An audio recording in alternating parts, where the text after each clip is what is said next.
보시겠습니다. 마태복음 2장 19절부터 23절까지 보시겠습니다.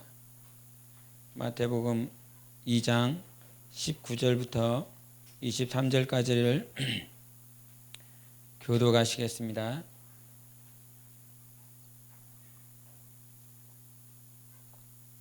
마태복음 2장 19절부터 23절입니다. 교독합니다. 헤롯이 죽은 후에 주의 사자가 애굽에서 요셉에게 현몽하여 이르되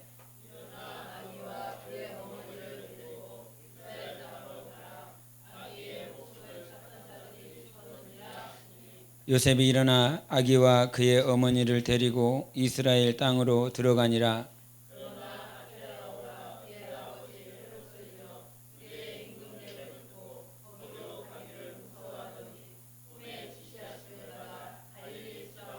다같이 나사렛이란 동네에 가서 사니 이는 선지자로 하신 말씀에 나사렛 사람이라 칭하리라 하심을 이루려 함이로라. 아멘.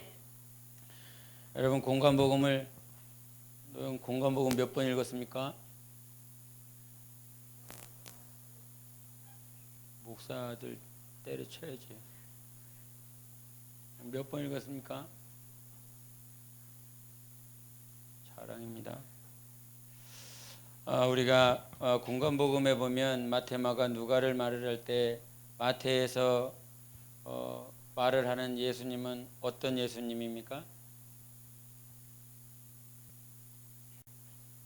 눈싸움하는 시간이 아닙니다. 마태에서 말하는 예수님은 어떤 하나님이죠?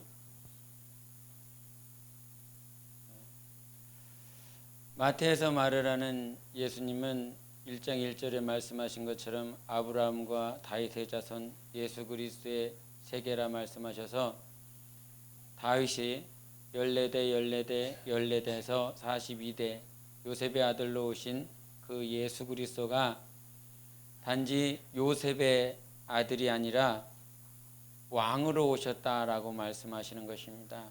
그래서 다윗의 족보를 말을 하는 이유는 예수님이 비록 성경에 말씀하셔서 나귀 새끼를 타고 오셔야 되는 정말 빈약하고 연약한 모습으로 오셨지만 그분은 연약하고 미약한 존재가 아니라 왕이라 말을 하는 것입니다. 그 왕이 마태를 통해서 우리에게 증거되었고, 그럼 마가는 어떤 예수님이지요?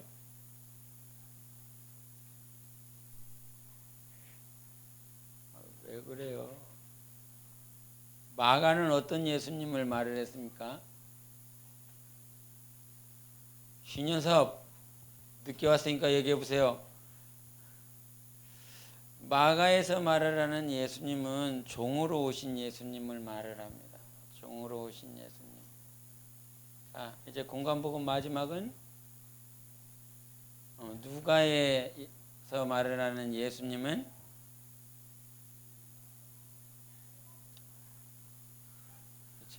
짜증나서 제가 말을 하겠습니다. 인자로 오신 예수님입니다. 사람의 아들로 오신 예수님을 성경에서 말씀하고 있는데, 자, 그럼 마태에서 말을 하고 있는 예수님, 왕으로 오신 예수님하고 여러분하고 뭔 상관이 있습니까? 종으로 오신 예수님과 여러분이 뭔 상관이 있고 인자로 오신 예수님하고 여러분하고 무슨 상관이 있습니까? 무슨 상관이 있길래 이런 거를 들어야 되고 내가 그것을 알아야 되나? 신앙은 하나님과 관계를 맺는 것입니다. 말씀도 하나님과 내가 관계가 되어져야 됩니다. 종교는 그냥 자기의 수고와 자기의 노력을 다해서 하는 것이지요. 관계가 없어요. 자기가 믿고 있는 신이 자기한테 뭐라고 말을 하는지 관심이 없어요. 자기가 믿고 있는 신이 자기한테 관심을 갖고 있는지 없는지 몰라요. 그냥 자기가 평안하고 자기가 하고 싶고 자기가 종교심에 의하여 그냥 자기의 열심을 다하여 나가는 것이 세상 종교라 이 말이에요. 그러나 내가 믿고 있는 하나님은 내가 어떻게 나가고자 하는 것인지, 내가 왜 주님을 향해서 나가야 되는지, 내가 주님 앞에서 어떤 자세인지 다 알고 계시고 나를 너무나 잘 알고 계시기 때문에 내가 넘어질 것을 다 아신다고 말씀하셨어요. 그리고 일어나게 해주신다고 말씀하셨습니다. 이사야서 41장을 한번 보시겠습니다. 이사야서 41장을 보시겠습니다. 갑자기 생각나면 찾아야 되는데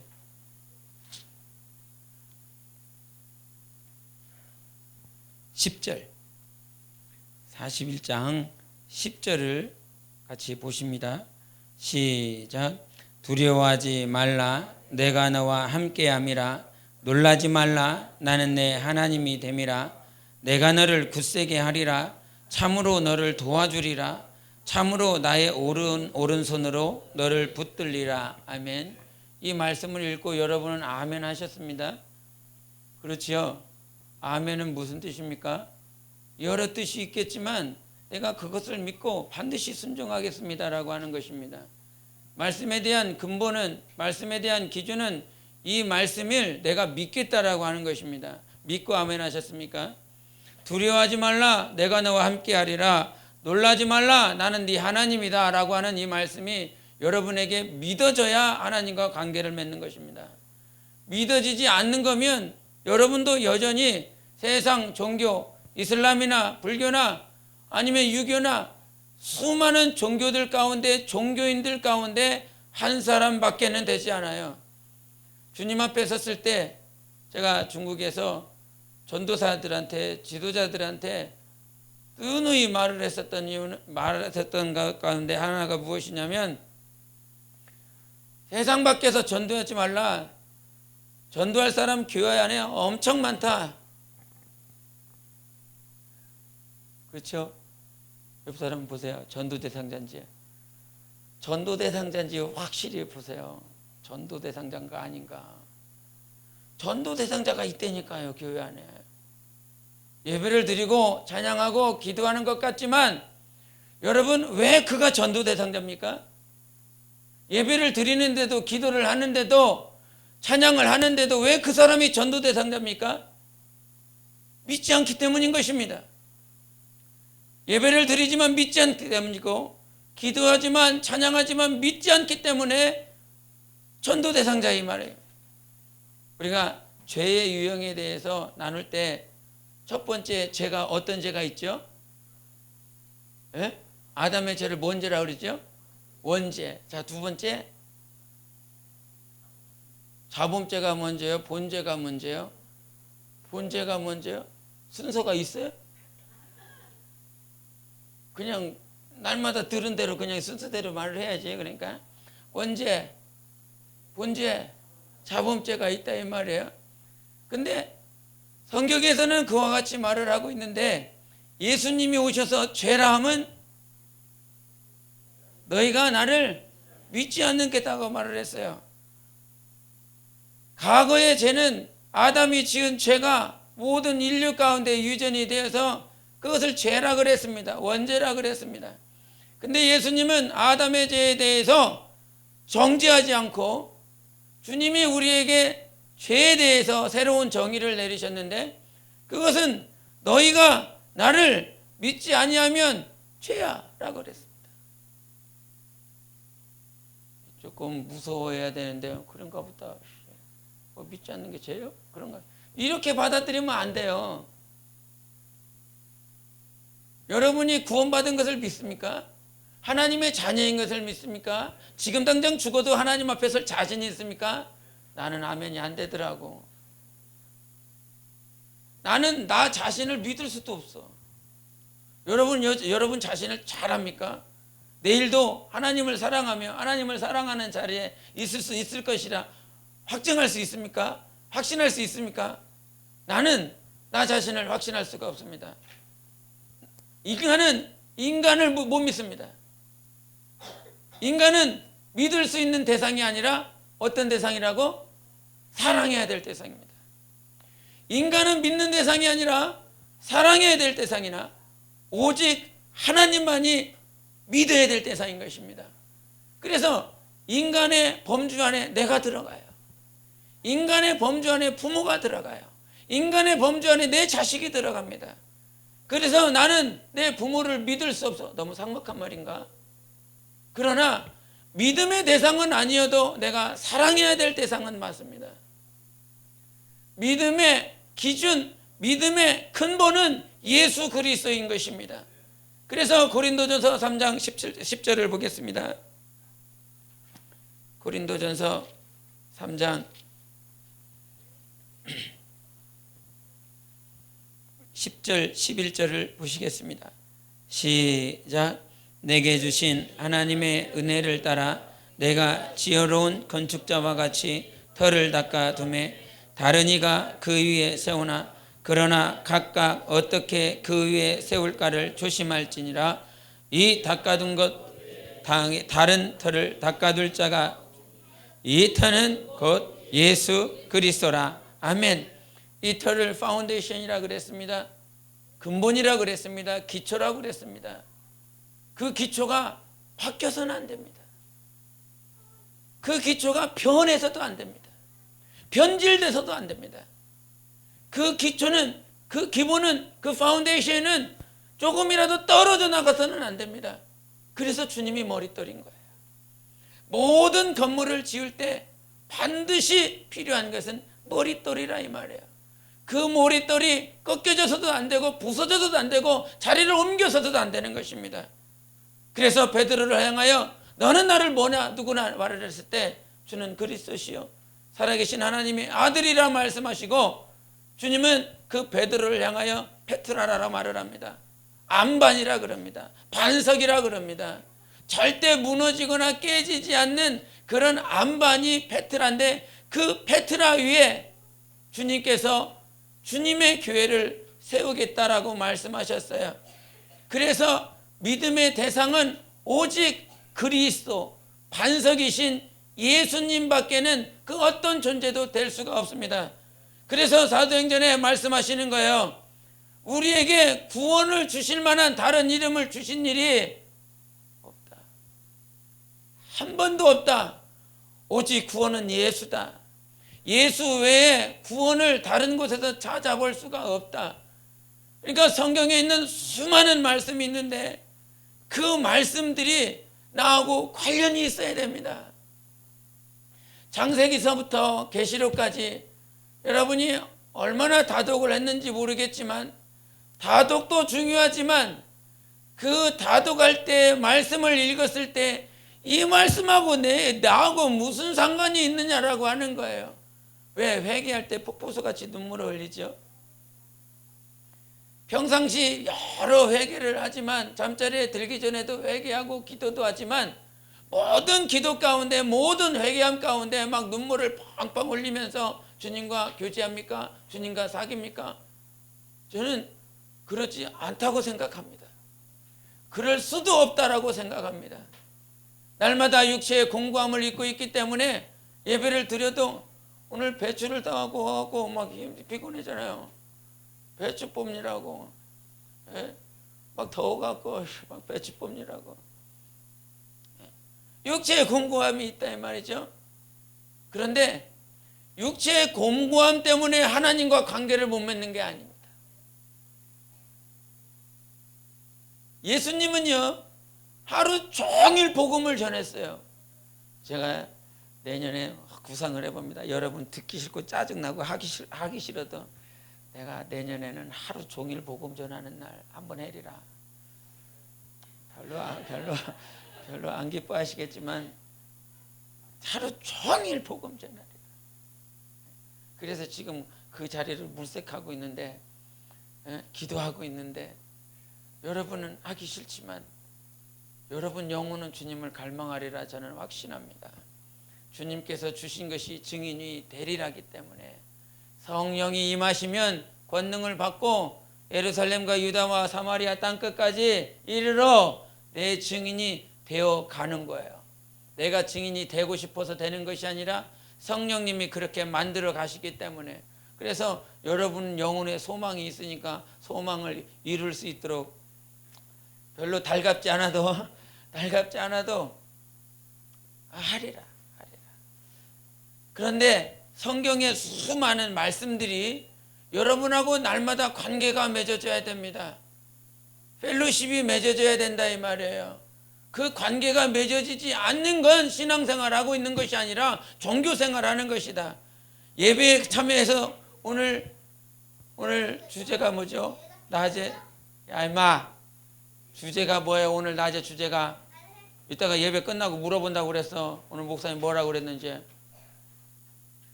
알았어. 이제 끝났어. 가자. 앉아. 오늘 말씀 주제가 낮에 말씀 주제가 뭐였죠? 심령 안에 예수님이 있게 하라고 그랬어. 그래서 몇 가지를 얘기했죠?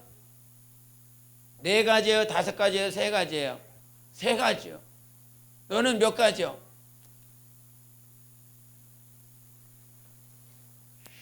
그러니까 자격이 없는 거예요. 예배를 드렸어도 여러분 제가 수요일 날 이런 말을 했습니다. 성경을 보는 것이 너무너무 중요합니다. 그렇죠?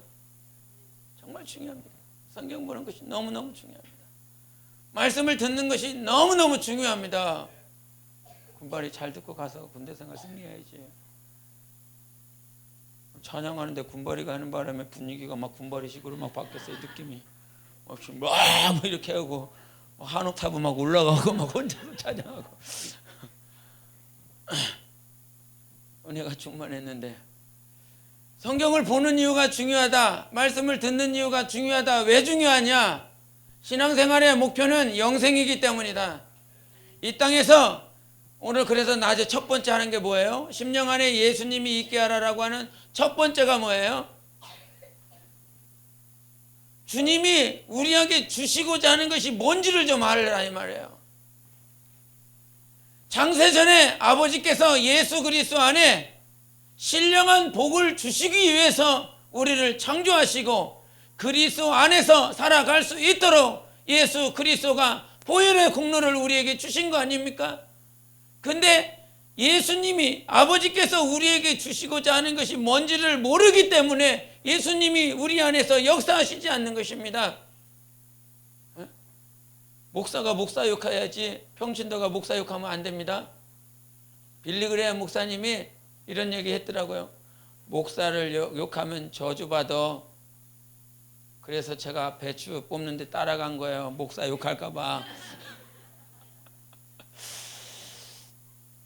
목사가 목사 욕해야죠. 목사가 잘못하는 거 얘기해야죠. 여러분은 그냥 기도만 하세요. 안 할라나 그냥. 여러분은 기도만 하세요. 제가 실수할 수도 있고 온갖 못된 짓을 할 수도 있습니다. 그냥 하나님 손에 맡겨주십시오. 목사가 목사 욕합니다. 정말 우리에게 필요한 건 신령한 복을 향해서 나아갈 수 있도록 해야 되는 것이 교회 아니요? 그게 영적인 지도자 아니요? 주님이 그렇게 말씀하셨기 때문에 주님께서 십자가에서 물과 피를 쏟으신 이유가 뭐예요? 나 여기서 잘 먹고 잘 살게 해달라고? 아닙니다. 이 땅에서 영생하려고 했다라고 한다면 주님께서 이 땅에 계실 것입니다. 천국은 주님 계신 곳입니다. 우리 계시록 보겠습니다. 계시록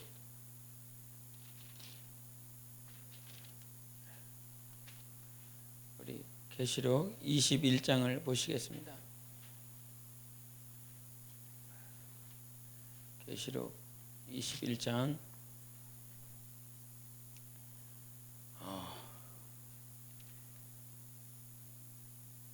주님이 성전이다라고 하는 말이 어디 있죠? 22장이요. 21장 22절 시작. 성 안에서 내가 성전을 보지 못하였으니 이는 주 하나님 곧 전능하신 이와 및 어린 양이 그 성전이심이라. 아멘. 예수가 성전이라. 예수님이 성전이라 그랬어요. 오늘도 잠깐 기도했지만 예수님이 우리 심령 안에 있게 해라 그랬습니다. 한 주간 계속 기도하세요. 평생 기도하세요. 주님만 이 안에 있게 해달라고.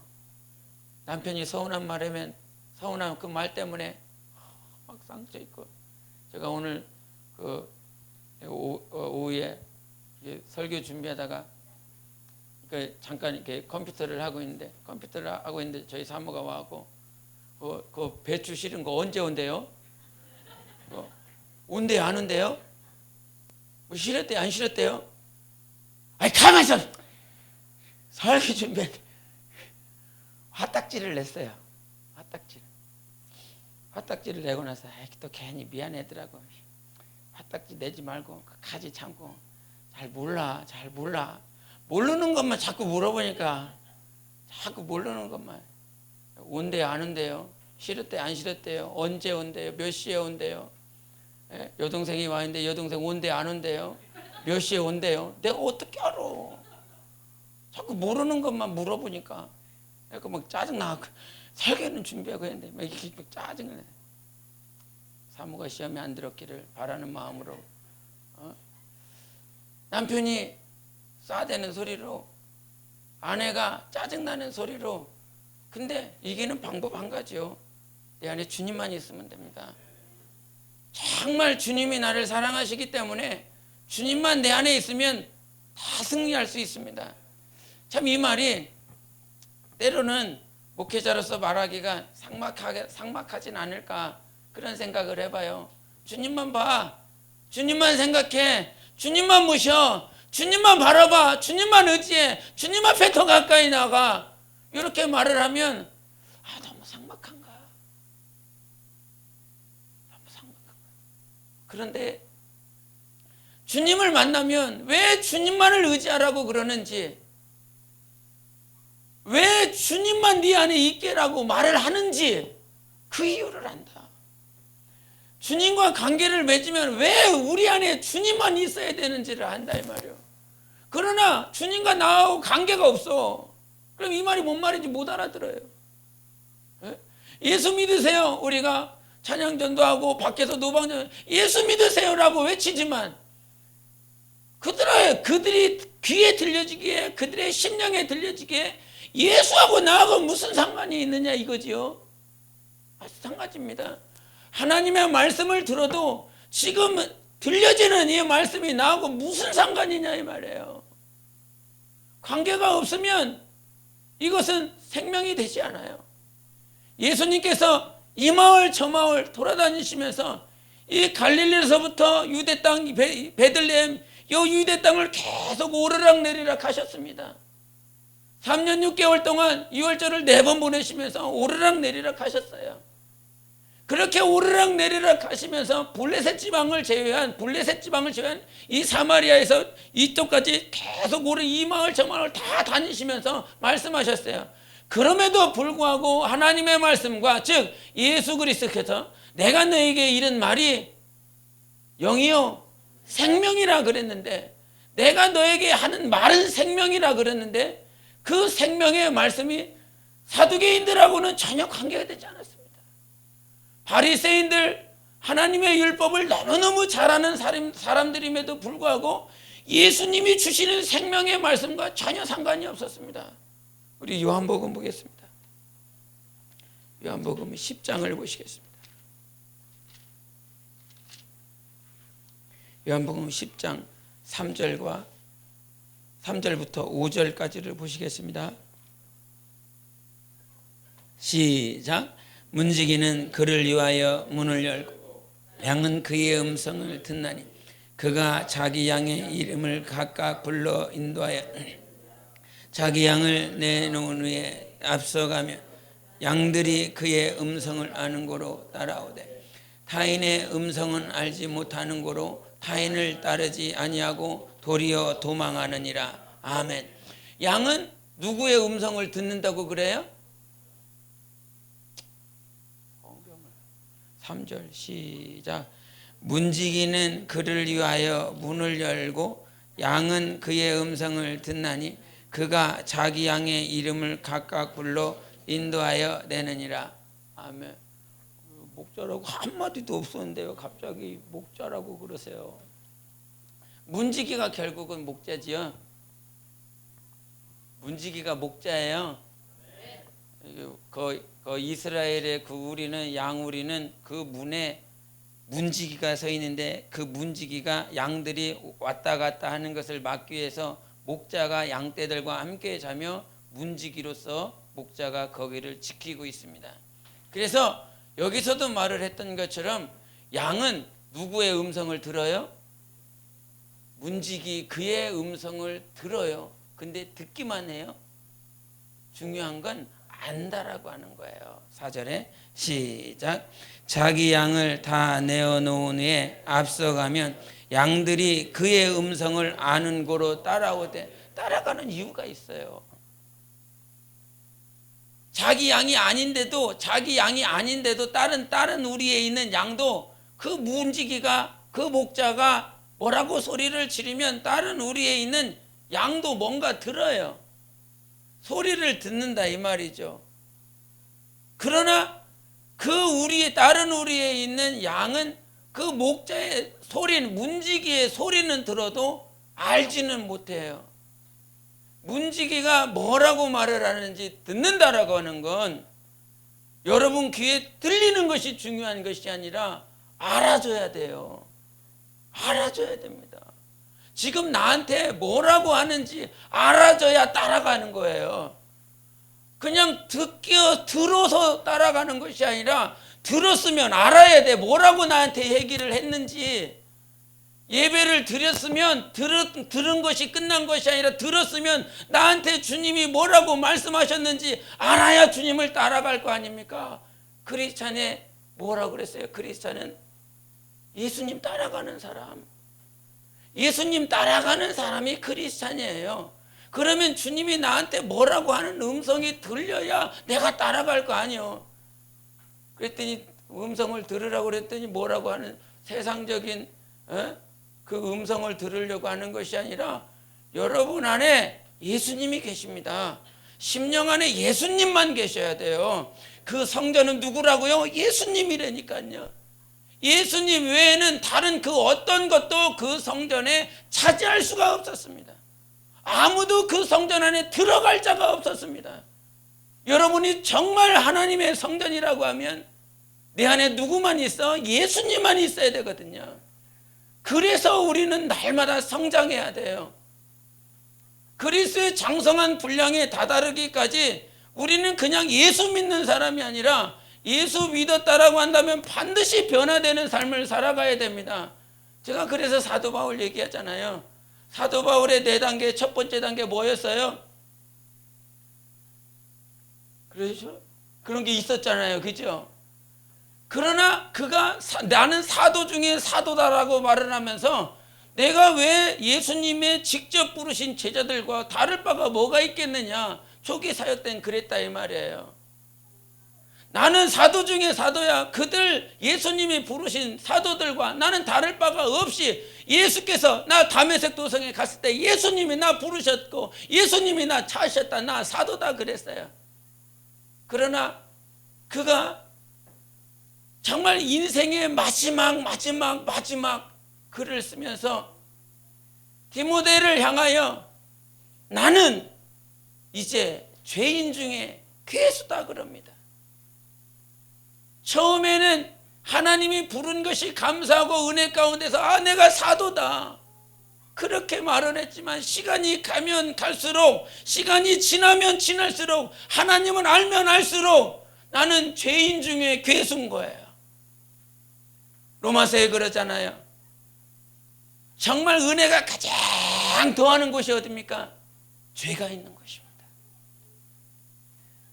여러분 회개가 터지고 하나님 앞에 눈물로 통곡하는 때가 언제입니까? 내가 죄인이라고 느낄 때입니다.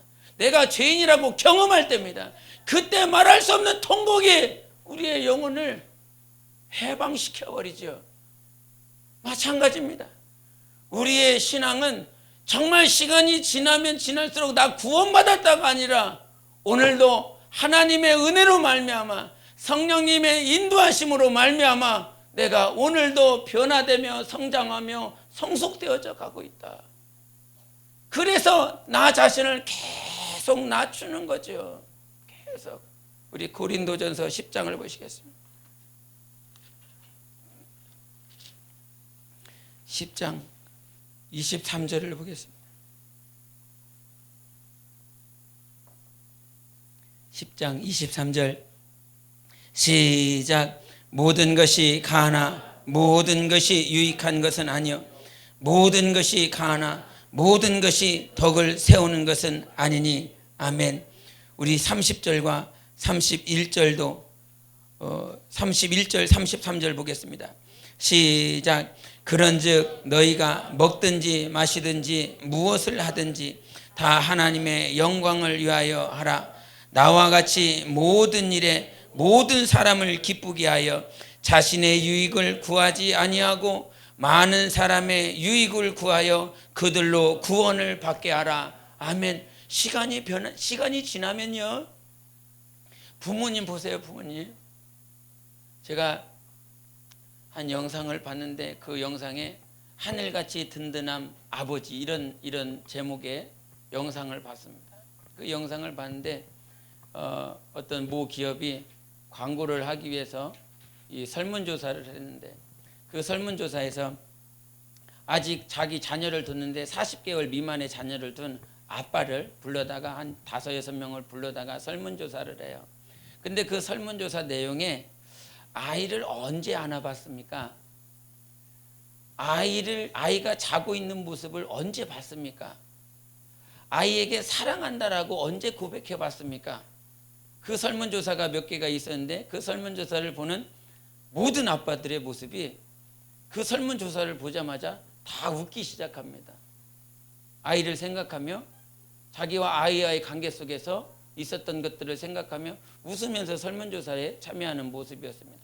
근데 그러다가 두 번째 페이퍼를 줬는데 그 두 번째 페이퍼에 아이라고 하는 그 아이라는 단어를 딱 빼버리고 아버지라고 하는 단어를 거기다 대입시켰어요. 아버지가 주무시는 것을, 아버지가 자는 것을 언제 본 적이 있습니까?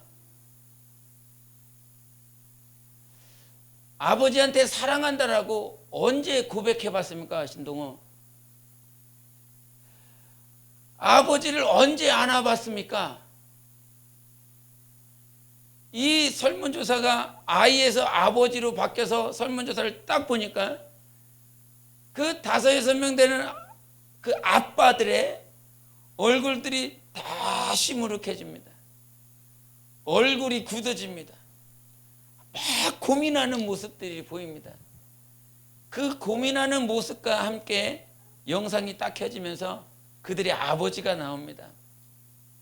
아버지가 나오는데 그 아버지가 내뱉는 첫 마디들이 내가 아들한테 해준 것이 없어서 너무너무 미안합니다. 그러면서 어느 아버지는 막 울먹거리면서 내가 좀 상냥하게, 내가 좀 부드럽게 키웠으면 좋았을 것을 어렸을 때 너무 엄격하게 키워서 내가 너무너무 미안하다고. 그리고 또 어느 아버지는 그런 것 같습니다. 아버지는 평생 아들에게 미안한 것 같습니다. 그런 말을 그 영상에서 아빠들이 보기 시작합니다.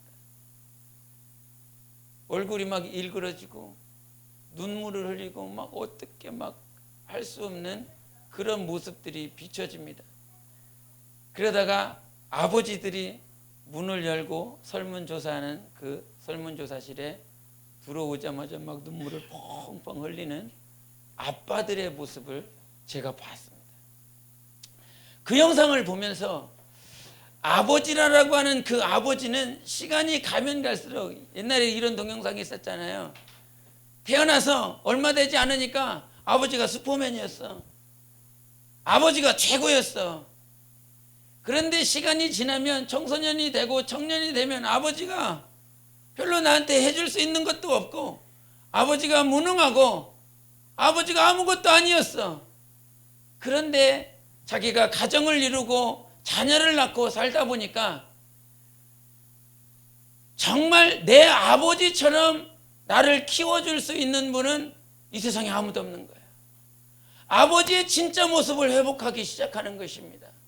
어렸을 때는 그냥 아버지가 힘이 세고 모든 것 다 해줄 수 있는 슈퍼맨과 같은 그런 아버지였지만, 이제 자기가 가정을 이루고 자녀를 낳고 그렇게 살다 보니까 내 삶 가운데 가장 필요했었던 분은 아버지였습니다. 왜 그랬을까요? 아버지는 헌신했기 때문인 것입니다. 아버지는 아무런 대가 없이 당신의 삶을 다 바쳤기 때문인 것입니다. 우리가 성경에 보면 나시린이라고 하는 단어가 있습니다. 이 나시린이라고 하는 이 단어, 나시린이 뭐죠? 네, 하나님께 바쳐진 사람, 하나님께 헌신한 사람을 나시린이라고 그럽니다. 그래서 이 나시린을 영어로 네저라이트라고 그래요. 나시린, 헌신한 사람. 근데 이 발음을 아까 제가 본문 말씀을 봤었던 이유는, 예수 그리스도가 어디 지역 사람이에요? 베들레헴이 아니요? 아까 본문 말씀 잘 기억해봐요. 어느 지역 사람이라고 하는 그 말씀을 이루시기 위해서 나사렛 사람이라고 그랬어요. 나사렛이라고 하는 이 단어를 영어로 말하면 나자레스예요. 그리고 나사렛 사람이라고 하는 말이 나자린이에요. 그 말이 무슨 말이냐면, 예수 그리스도 나사렛 사람이라고 하는 그 말은 저 나시린, 네저라이트라고 하는 나시린으로부터 왔다 이 말이죠. 예수 그리스도가 이 땅에 오셨을 때에 그냥 무턱대고 오신 분이 아니라 헌신할 분으로 오셨다라고 하는 것입니다. 모든 인류를 섬기기 위해서 자기 의지를 가지고 주님이 이 땅에 오신 하나님이세요. 그 하나님을 닮아가는 우리라면 오늘도 우리 삶 가운데 있어야 될 건 헌신되어지는 삶이어야 되는 것입니다. 자꾸 나 자신을 헌신할 수 있는 그런 삶을 살아가야 되는 것입니다. 이 말하고 여러분이 지금 들은 이 말씀하고 여러분하고 상관이 없다면 하나님과도 상관이 없는 것입니다. 우리 안에서 가장 여러분 신앙과 신념의 차이가 무엇입니까? 신앙이 왜 중요하지요? 신앙은 말씀의 기준이기 때문인 것입니다. 그러나 신념은 자기 생각이에요. 자기 감정인 거예요. 그래서 신념을 가지고 있는 사람은 변질되게 되어 있습니다. 변하게 되어 있습니다. 왜? 감정은 늘 변하니까. 자기가 들은 지식은 이전에는 옳은 것 같았지만 이제 내가 살다 보니까 그 지식이 틀렸어. 국정교과서 과거의 모습들, 교과서들을 가지고 분쟁하고 다투는 이유가 바로 그 이유 가운데 하나 아닙니까? 마찬가지다 이 말이에요. 과거의 지식이 맞았는데 지금 틀려. 틀린 지식이 있는데 지금은 맞는 것 같아. 그래서 바뀐다 이 말이에요. 신념을 가지고 있는 사람이 바뀌기 시작합니다. 그런데 말씀을 가지고 있는 사람은 변하지 않습니다. 태초에 말씀이 계시니라. 예수 그리스도는 말씀이세요. 그 말씀을 가지고 오신 그분은 변질되지 않았습니다. 오직 성령으로 그 말씀을 이루시는 삶을 살아갔어요. 마찬가지로 내가 말씀을 가진 신앙인이라면, 신념이 아닌 신앙을 가진 사람이라면 그 말씀 때문에 변질되지 않는 것입니다. 말씀이 나를 변질시키지 않는 거예요. 내가 변질시키지 않는 삶을 살아가는 것이 아니라 말씀이 내 안에 들어오셔서 그 말씀이 나를 붙잡아 주시기 때문에 변질되지 않는 것입니다. 우리 삶에 필요한 건 오늘도 그 말씀을 쫓아서 변화되어지는, 성장하는, 성숙하는 그 삶을 살아가야 되는 거예요. 여러분, 고난에 대해서 말을 하지만 여러분, 고난, 우리 디모데 전서를, 우리 디모데 후서를 보겠습니다. 디모데 후서 1장 8절.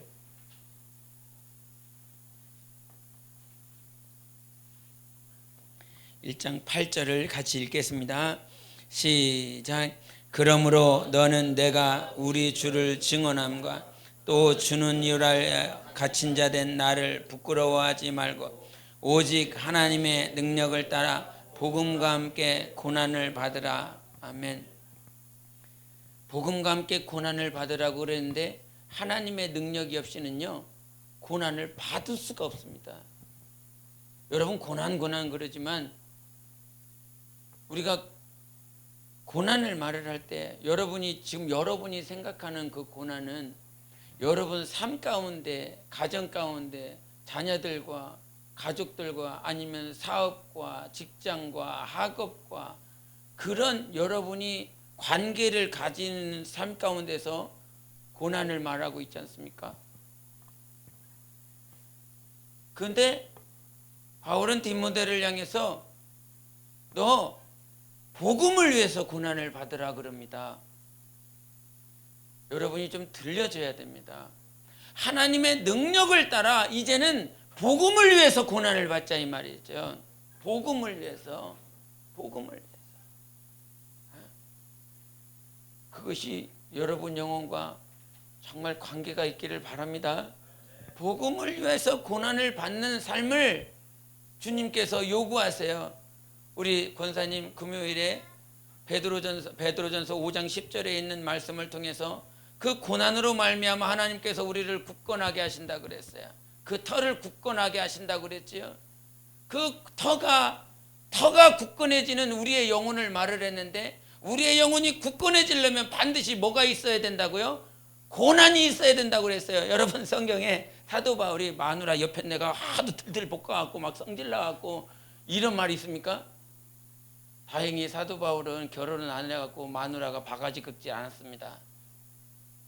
어떤 자녀들과의 관계와 그런 문제 때문에 한 번도 삶 가운데 그런 관계, 인간의 관계 가운데서 혈연의 관계 가운데서 고난받지 않고 그가 말하는 고린도 전후서에 내가 대장에 내가 파선하여 내가 산에서 도둑질을 당하고 도둑을 만나서 죽을 뻔을 얼마나 했는가라고 하는 그 모든 얘기를 하면서요 다 복음과 관련이 있습니다.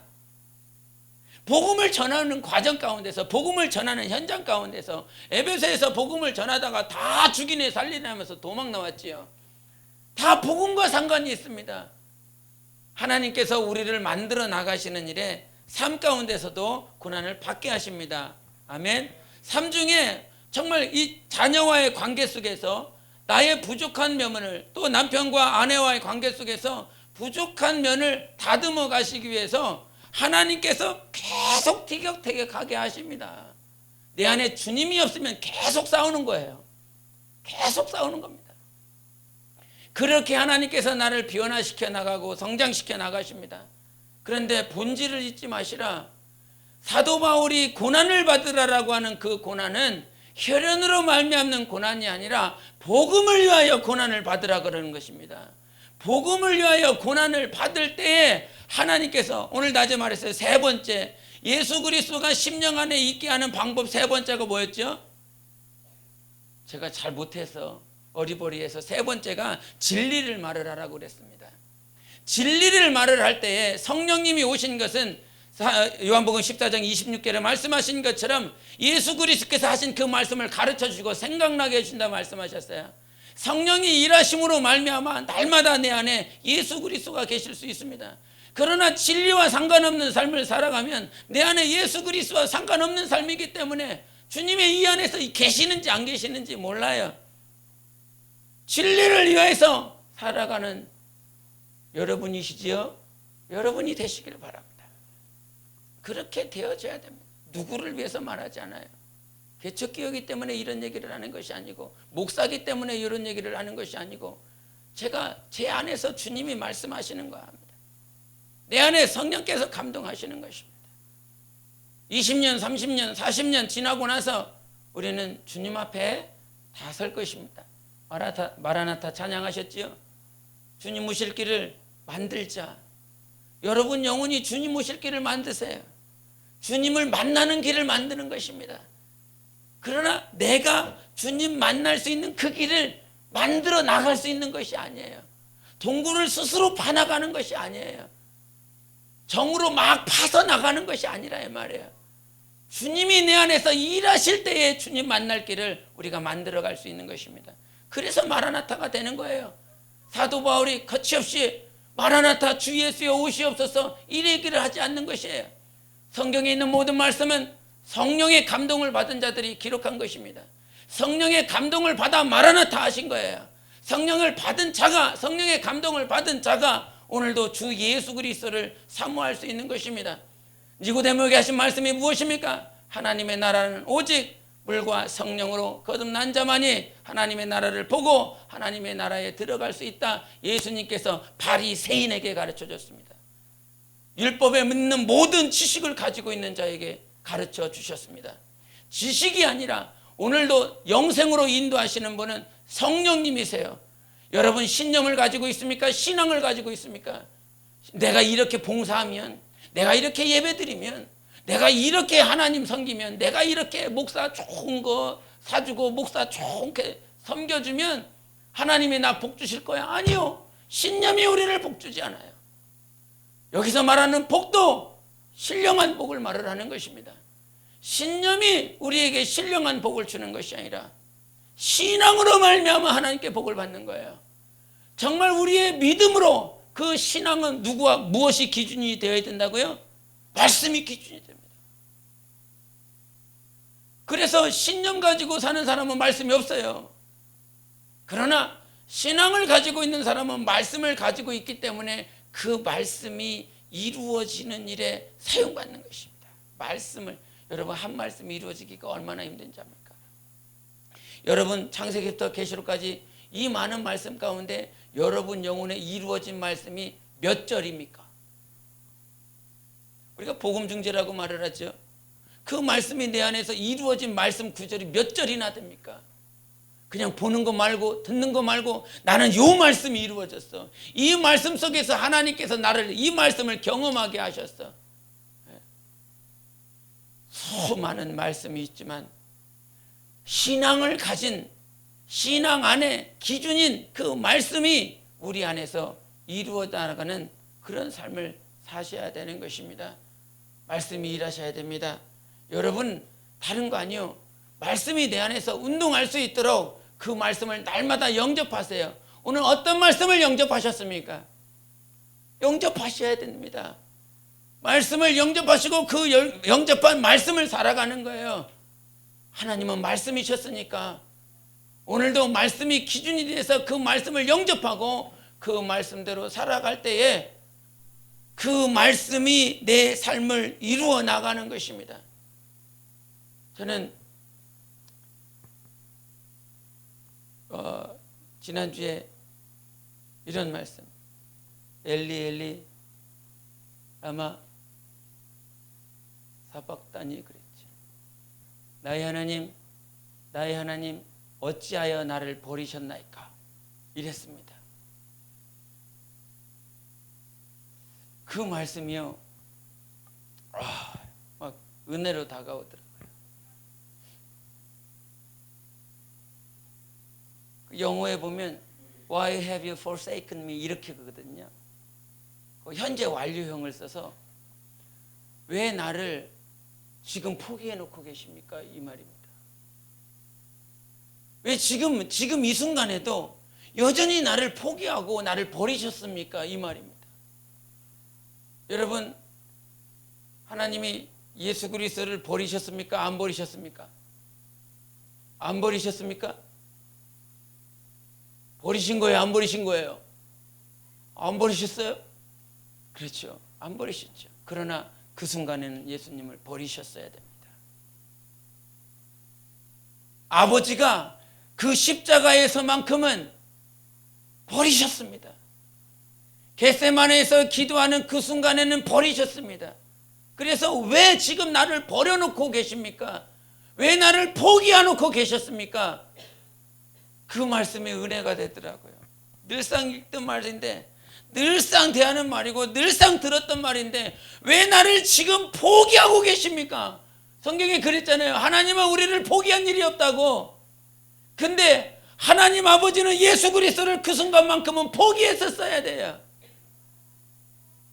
포기했어야 나를 살리는 것입니다. 포기하지면 그 순간에 예수 그리스도를 포기하지 않았다라고 한다면 우리는 구원받을 수 없었습니다.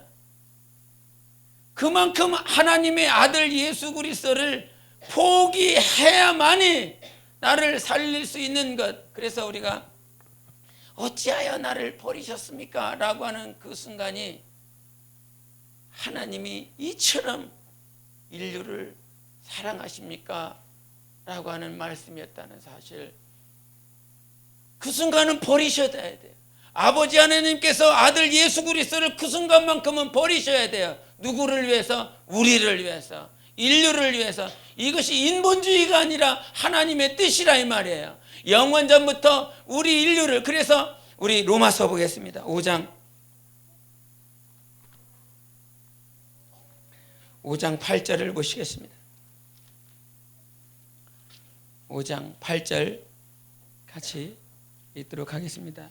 5장 8절 시작. 우리가 아직 죄인되었을 때 그리스도께서 우리를 위하여 죽으심으로 하나님께서 우리에 대한 자기의 사랑을 확증하셨느니라. 아멘. 우리가 아직 죄인되었을 때에 누가 죽으셔야 됩니까? 그리스도가 죽으셔야 됩니다.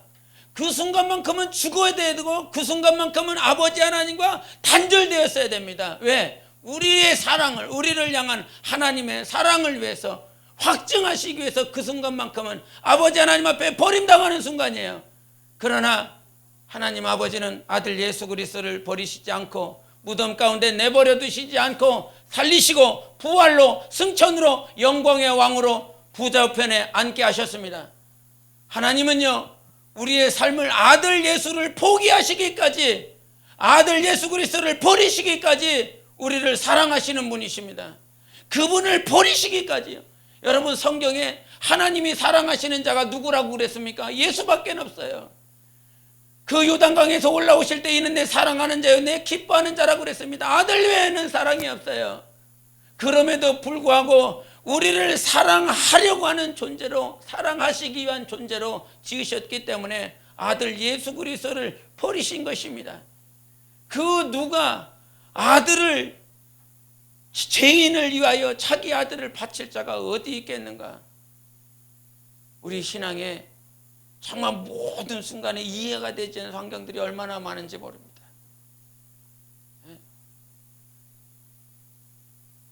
어제도 말씀을 정리하다가 인도에서 연락이 왔는데, 그 인도에서 세미나를 하는데 첸나이하고 트리치에서 막 비가 막 억수로 쏟아졌습니다.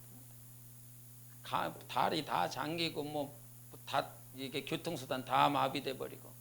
트리치에 내려오셔서 사역을 하는데 한 이틀인가 시작을 하고 이틀째 되는 날에 막 세미나를 듣고 있다가 그 임마누엘 프린스라고 하는 목사님이 좀 나이가 많이 되셨는데 세미나를 막 듣고 있다가 할렐루야를 하다가 그냥 그 자리에서 쓰러지셔갖고 소천하셨대. 그리고 그 세미나에 오래 왔었던 목사님 가운데 하나는 열심히 세미나 듣고 있는데 소식이 와서 들었더니 자기 개척교회 멤버가 오토바이를 타고 가다가 사고 나왔고 그 자리에서 즉사했다고. 그러면서 그냥 막 돌아가. 뭐 세미나 한 번 하다가 목사님 두 분이 소천당했어. 아니 두 분이란다. 크리스천이 두 명이나 하나님께 부름을 받아. 그 상황을 어떻게 확인을 해야 되나? 어떻게 해야 되나? 어떻게? 이해가 되지 않는, 하나님이 막 역사하셔갖고 죽은 자도 살아나야지. 교통사고 날만한 것들을 다 피하셔갖고 하나님께서 일하셨어야지. 근데 그러지 않고 오히려 할렐루야 하다가 하나님께 부름을 받고 정말 가다가 교통사고 나서 즉사해버리고, 이와 같은 상황을 어떻게 받아들일 것이냐. 저는 그 얘기를 듣는데 하나님께서 하나님 일하시겠다. 필요한 일 하시겠다. 무엇인가 그 교회에 하나님께서 진행시킬 만한 일이 필요하니까 하나님께서 부르셨겠지. 세미나 듣고 들으시다가 소천하셨으니 얼마나 감사해요. 하나님의 말씀을 듣다가 주님과 교제하다가 할렐루야 하다가 갔으니 엘리 제사장처럼 자기 자식들 제대로 관수 못 해갖고 더 언약계 다 빼앗겨버리고 난 다음에 전쟁에 패한 소식 듣고 나서 쪼크 받아갖고 죽는 것보다는 훨씬 감사한 일이지요. 우리의 신앙은요, 우리의 삶 가운데 어떠한 일들이 벌어질지 모릅니다. 그런데 주 예수 그리스도께서 이 땅에 오셔서 낮아지시고 자기의 모든 것들을 포기하신 것처럼 우리의 삶은요, 말씀이 진행되고 말씀이 이루어져 나가는 그런 삶을 사셔야 됩니다. 예수님이 그렇게 사신 것처럼 말씀을 이루는 삶을 살아가야 된다 이 말이요. 지금 무엇을 위해서 살고 있느냐 중요하잖아요. 정말 중요합니다. 시간은 곧 갈 것이지만 내가 주님 앞에 어떻게 영적 생활을 했는지, 그래서 영생이다, 영생.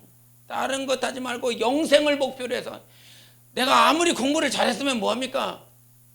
내가 아무리 사업을 잘했으면 뭐합니까? 내가 공부를 잘해서 박사학위를 받았으면 뭐했습니까? 내가 영생에 못 들어갔으면 그거는 말짱 도루묵이다. 그거는 인생 다 패한 것이다. 그래서 중국에 있는 교사들에게 누누이 말했었는 건, 야, 학교 다니다가 신앙생활 제대로 안 되면 다 컴백홈 해야 돼. 신앙생활 안 되고 주님과의 관계가 무너지는데 학업이 무슨 소용이 있겠어. 그런 말을 누누이 해줬었는데 우리 인생도 똑같습니다. 주님 앞에 온전한 영생을 목표로 해서 나가시기를 바랍니다. 이 땅에서 변화되십시오. 주님 때문에 변화되시고 주님이 내 안에 계셔서 변화되시기 바랍니다. 그 시간이 계속 갈 것이지만 변화되지 않는 신앙은 그냥 구원에 만족하는 거예요. 그러나 그 구원도 온전치 않다 이 말이죠. 여러분 날마다 그리스도 안에서 성장하시고 믿음으로 신앙으로 이기시는 삶을 사시기를 예수 이름으로 축원합니다. 기도하시겠습니다. 이 시간 기도하실 때 하나님의 은혜에 감사하시고 다시 한번 기도하시면서, 하나님 정말 결단하세요. 이 시간 기도하시면서 평생에 사는 날 동안 내 심령 안에 예수님만 있게 해달라고, 예수님만 내 심령 안에 있어서 하나님의 역사하심만 있게 해달라고, 내 감정, 내 생각, 내 이론, 내 지식, 내 경험이 아닌 오직 성령님만이, 하나님만이 내 심령 안에 있어서 나를 변화시켜 나갈 수 있게 해달라고 예수 여치고 기도하시겠습니다.